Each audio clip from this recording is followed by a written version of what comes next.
Antonio Barceló y Pont de la Terra. Palma de Mallorca, Islas Baleares, 29 de diciembre de 1717 – 30 de enero de 1797. Corsario y marino de guerra. Hijo de Onofre Barceló y de su segunda esposa, Francina Pont de la Terra, descendía de una familia oriunda de Tarragona y de origen provenzal. Desde muy joven se dedicó a la vida del mar, bajo la supervisión de su padre, quien era patrón de un jabeque y concesionario del servicio de correo marítimo entre Barcelona y Palma, aprendiendo navegación y pilotaje en este tipo de barcos locales que ejercían peligrosamente el comercio siempre bajo la amenaza de los corsarios berberiscos. Con 18 años fue nombrado patrón del citado jabeque Correo, sucediendo a su padre en esta misma ruta que se cubría 2 veces al mes, 17 de junio de 1735, obteniendo asimismo el título de piloto. Destacó muy pronto por su pericia, bravura y dominio del combate marítimo que le proporcionaron varios éxitos sonados. Como consecuencia del que sostuvo contra 2 galeotas argelinas, en defensa de sendos destacamentos militares que llevaba de transporte, se le graduó de alférez de fragata de empleo, pero sin sueldo, 6 de noviembre de 1738, acción de la que existe un meritorio óleo de Ángel Cortellini en el Museo Naval de Madrid. Con motivo del escándalo local ocasionado por el rapto y huida en un barco francés de una religiosa del convento de la Misericordia, Barceló recibió de las autoridades el cometido de alcanzar el bajel fugitivo y de apresar a los prófugos, lo que consiguió no sin arriesgar su propia vida, ya que el capitán del barco capturado le disparó un tiro que consiguió desviar uno de sus marineros. Ante la carestía de grano que sufría Mallorca, agravada por la dificultad de que llegasen barcos por las continuas tempestades que azotaron las costas baleares en el año 1748, Barceló fue el único patrón que, comisionado por el capitán general, se arriesgó a traer de Barcelona el trigo, los panes y el bizcocho blanco que consiguieron evitar el racionamiento, por lo que los beneficiados solicitaron de Fernando VI una recompensa, que se tradujo en su ascenso al grado, también honorario, de teniente de fragata, 4 de mayo de 1748. Con motivo del incremento de los ataques argelinos, se ordenó ese mismo año armar en corso en Palma 4 jabeques en unas condiciones especialmente atractivas. El armamento y los gastos de manutención y sueldo de las tripulaciones habrían de correr por cuenta del Estado, concediéndoseles además el importe total de las presas que hicieran, 3 de septiembre de 1748. Barceló acudió a este llamado con su jabeque Santo Cristo de Santa Cruz, convirtiéndose en el jefe de toda la flotilla que fue disuelta en octubre del año siguiente, pero consiguiendo Barceló el flete de su barco por cuenta de la Real Armada para el servicio de correo que incluía el abastecimiento y relevo de las guarniciones militares. En 1753 una osada galeota argelina consiguió capturar en la misma entrada del puerto de Palma un mercante. Lanzáronse en su persecución Barceló y otro patrón, Benito Capo, consiguiendo capturarla y recuperar la presa, lo que le supuso su graduación de teniente de navío, 4 de agosto de 1753. En el verano de 1756, mientras navegaba a la altura de la desembocadura del Llobregat, fue perseguido por 2 galeotas de moros a las que plantó cara, haciendo huir a una de ellas y abordando y capturando la segunda, recibiendo 2 heridas. Esta última acción determinó su incorporación definitiva al Cuerpo General de la Armada, ocupando plaza en propiedad de teniente de navío, 30 de junio de 1756. Asignado al departamento de Cartagena, continuó al mando del jabeque Correo de Mallorca y poco después obtuvo el de los jabeques de guerra Catalán y Cuervo Marino, con los que capturó sendas presas en junio de 1762 que, como en otras ocasiones, facilitaron su siguiente ascenso a capitán de fragata, 29 de junio de 1762. El gobierno puso bajo sus órdenes una flotilla de 4 jabeques de nueva construcción, con base en Cartagena, con la que consiguió ese mismo año la hazaña de apresar otros tantos de moros en la costa catalana, y solo con el que montaba, capturó poco después otro, 30 de agosto de 1762. A finales de año, con su insignia arbolada en el Garzota, se le encargó vigilar la costa malagueña al mando de 5 jabeques y 2 galeotas, y al año siguiente Barceló reclutó numerosa marinería en sus islas natales para la flotilla cartagenera, que ya contaba con 7 buques, consiguiendo uno de sus más celebrados éxitos al rendir tras encarnizado abordaje el barco del famoso capitán argelino Selim, haciéndole prisionero, pero a costa de recibir Barceló un balazo en el carrillo izquierdo del que le quedaría la cicatriz de por vida. A principios de 1764, mandó otro jabeque de nueva generación, el Atrevido, que fue uno de sus favoritos y en el que llevó a cabo algunas reformas en el aparejo, proponiendo a sus superiores jerárquicos la continuación del corso en la época invernal del año en que los barcos destinados a esta misión solían permanecer desarmados en puerto, y obtuvo la autorización para llevarlo a la práctica con el Atrevido y el Correo de Mallorca, el San Antonio, para cuyo mando había sido nombrado patrón por instancia suya su hermano José Barceló, hasta volver a asumir el mando general de los jabeques cartageneros en primavera.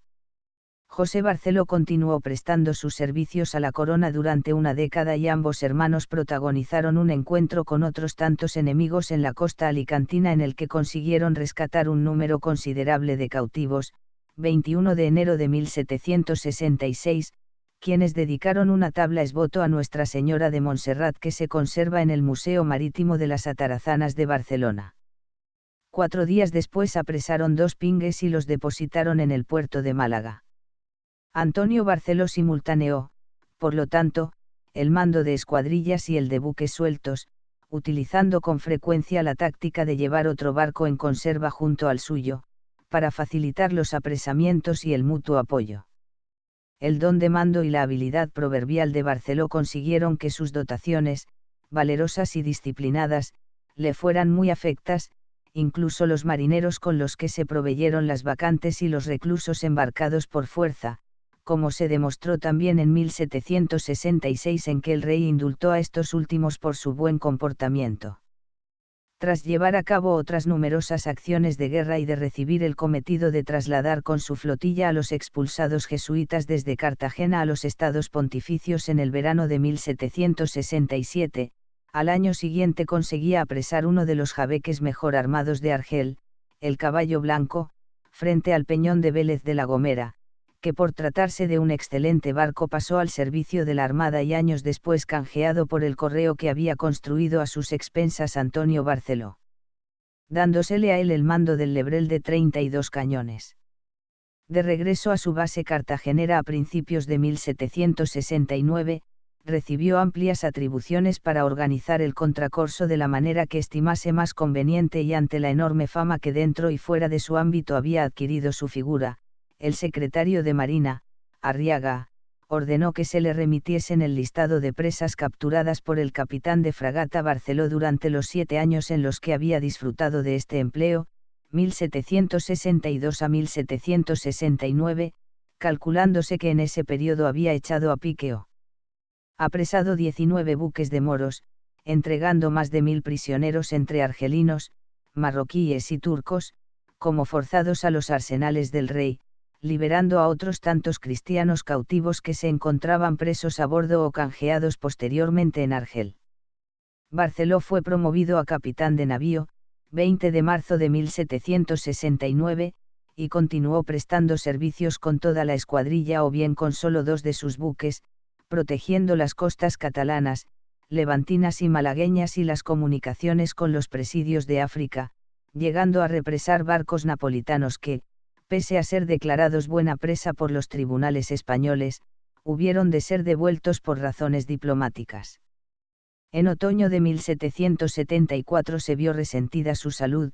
por lo que solicitó y obtuvo una licencia para convalecer en Mallorca, donde le sorprendió el ascenso a un grado preexistente en el ejército, pero de nueva creación en la Armada, el de brigadier, 22 de enero de 1775, reintegrándose más tarde al servicio en Cartagena. En el año de 1775 fue especialmente activo. Participó en el socorro de Alhucemas y Melilla, atacadas por el sultán de Marruecos, al mando de los guardacostas, que bombardearon el campo enemigo hasta el levantamiento de ambos cercos. En la frustrada operación de Argel de ese mismo año, como comandante de los convoys y jabeques, el apoyo de fuego de sus barcos permitió el difícil reembarque una vez fracasado el ataque. Para esta expedición había donado al rey su galeoncete de 12 cañones el Carmen, sufragando también su mantenimiento durante toda la campaña. De regreso a España, el secretario de Marina, el marqués de González de Castejón, le encargó convoyar las embarcaciones mercantes con destino a Indias en su primera etapa desde los puertos mediterráneos. Ascendido a jefe de escuadra, 24 de abril de 1779, 3 meses después fue nombrado comandante de las fuerzas navales destinadas al bloqueo de Gibraltar como consecuencia de la guerra, 1779 a 1783, contra Inglaterra. Establecido su plan de ataque y al considerar escaso el apoyo de fuegos, mandó construir bajo su dirección diversos tipos de lanchas blindadas con planchas de hierro, de construcción suficientemente fuerte como para portar un cañón de grueso calibre, que constituirían el precedente de nuestra marina sutil del siglo XIX. El empleo táctico de estas embarcaciones y su combinación con otros medios, explicado por Barceló en septiembre de 1783, constituye a su vez la primera doctrina sobre la materia.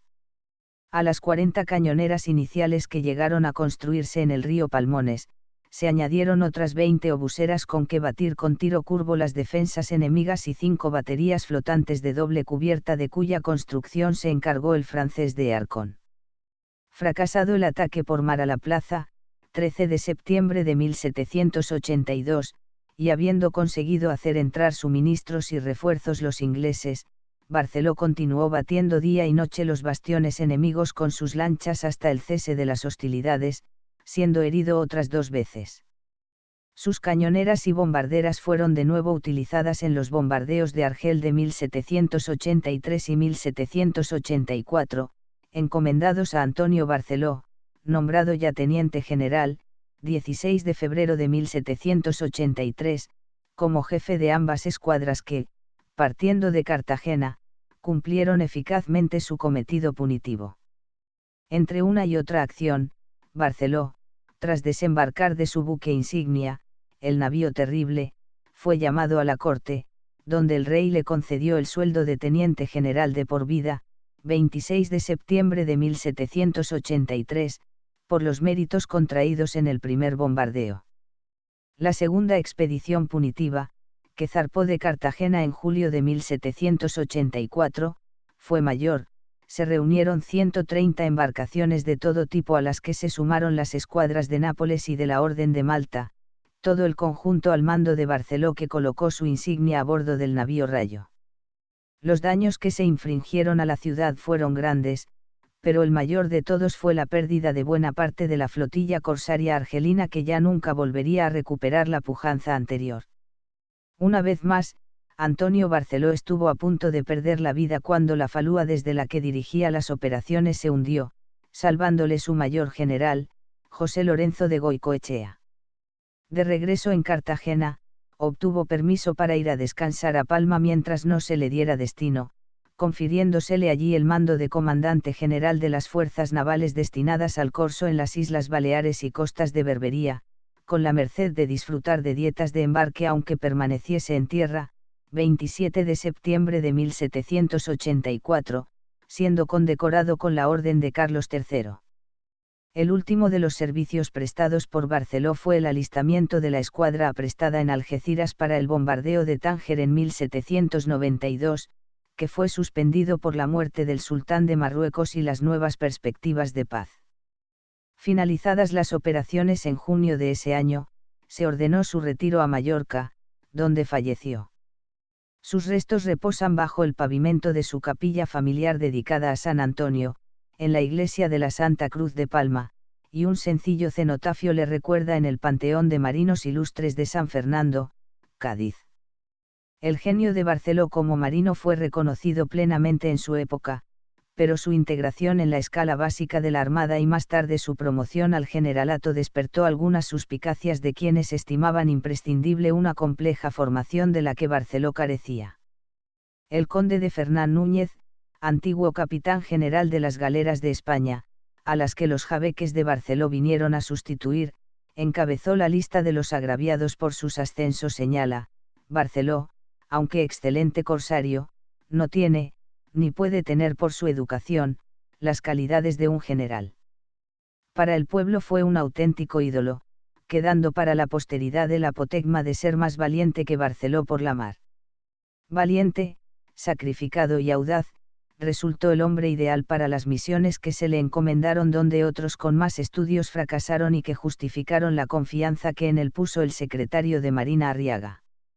En sus tiempos, se imprimió anónimamente una coplilla en la que inevitablemente se hacían veladas comparaciones: Barceló no es escritor, ni finge ser santulario, ni traza de perdulario, ni lleva pompa exterior, parsueid y no es orador, su aseo no es presumido, va como debe ir vestido, fía poco en el hablar, más si llega a pelear, siempre será lo que ha sido. En recuerdo de las hazañas de Antonio Barceló, al que se conoció en su tierra natal como Capitán Tony, diversos buques de guerra de diferente tipo han figurado con su nombre en las listas de la Armada Española.